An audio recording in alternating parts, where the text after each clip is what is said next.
us know who's going to represent Team Raw. Kind of a good thing that Shane McMahon and the SmackDown roster invaded, otherwise Kurt Angle would have made the dumb decision of having his teammates not actually compete to earn their spot on Team Raw. For Survivor Series, the only time that Raw goes head-to-head with SmackDown. Because the Royal Rumble match totally doesn't exist, and that one time literally last night where AJ Styles took on Finn Balor at TLC. Also, no offense, but Kurt's way of hyping up Survivor Series is just downright boring. His way of going into battle is, may the best team win, rather than, we're gonna kick your fucking asses, like Shane. At least SmackDown is hell-bent on winning. Wait a minute! Discount the Shield. Also, the other reason this entrance is a sin is because this actually looks more intimidating than the Shield's entrance to the crowd. Is Raw under siege? Oh no, there's no way Raw is under siege despite the fact that half of the SmackDown roster is on the enemy show and looks like they're ready to conduct war upon us all. Under siege. Amazing how two simple words can make a promo completely badass. Shane just lets Kurt go. Would honestly be a perfect start to the brawl if the leader got taken out first. Go get him!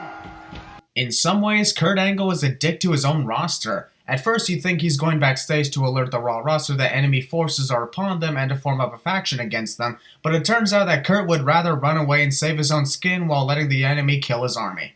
Also, you mean to tell me that the Raw roster was not watching this on the dozen screens backstage? Go get him under siege. What is this all about? It's called Show That You Mean Business and are hell-bent to gain victory. Honestly, if Shane and Kurt were all buddy-buddy about Survivor Series, it would suck and be boring as hell. Neither Titus O'Neil nor Apollo Crews think that it's very suspicious that they have over a dozen wrestlers from another show standing before them. Mojo Rawley going too far by telling Titus to die. Seriously, man, too far. Who are you? We interrupt this Raw episode from 2017 to bring you several Raw episodes from 2013 when Ryback was bullying the hell out of random employees backstage. I know I'm not the only one who thought that Team SmackDown were just acting like a Nexus ripoff during this scene. Mojo slapping Ty Dillinger's ass. That just proves that despite the group effort, Team SmackDown hates Ty. Yep, let's have all the jobbers go after the enemies at this time, instead of the whole damn roster. Also, why didn't Kurt run backstage and find Brock Lesnar, who is actually here tonight? Would have honestly made the situation a little better. I'm actually removing a sin for this moment because Chad Gable finally managed to get long-awaited vengeance upon Jason Jordan for abandoning him to stay with Kurt in WWE's parody of Peter Griffin's imaginary TV show. You know the one. Sucks that Finn Balor and Matt Hardy got destroyed in the mix, but think about this. Before the invasion happened, there was a man with a demon and a man with a broken brilliance in a bathroom at the same time.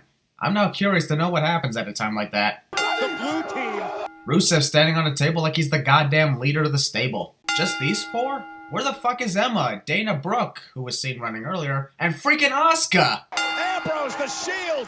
Michael Cole thinks that just Dean Ambrose makes the Shield, not acknowledging that Seth Rollins is among them. Then again, Roman Reigns is gone, so it's not the Shield at all, more like the no Shield. Also, Dean and Seth somehow didn't run around giving chairs to other Raw wrestlers and thought they could take on the whole SmackDown roster on their own. And like I always say, if one is stupid enough to believe they alone can destroy an entire army, they deserve their comeuppance. Haha, the cameraman fell. Rusev and Baron Corbin are somehow not destroying Kurt as well. They've shown no mercy upon the Raw wrestlers, stage equipment, and even random employees, but let Kurt live to tell the tale. This is basically Pirates of the Caribbean, and Team SmackDown has Captain Salazar and his crew. Drag Kurt Angle out to the ring. Kurt is not being dragged whatsoever. I don't see his feet dragging across the ground. He's willingly going with the SmackDown wrestlers. Raw did not stand a chance. Because their leader didn't alert any of them in the 10 minutes that the brawl lasted. He simply ran away and left them to die. So Kurt was eventually brought back into the ring, which further supports my statement earlier on why Shane just let him leave. Yet so embarrassed at the same time. I'd be too if I didn't yell, "Watch out! SmackDown's coming to kill us all! Stand united and fight!" Raw somehow didn't end with these two fighting it out. That would have made this invasion even better in my opinion. Instead, Shane simply says more words and leaves. Oh, it's true. It's damn true. Copyright infringement, yet it sounded a lot better when Shane said that, probably because Kurt says it 2 to 3 times a week even for dumb reasons.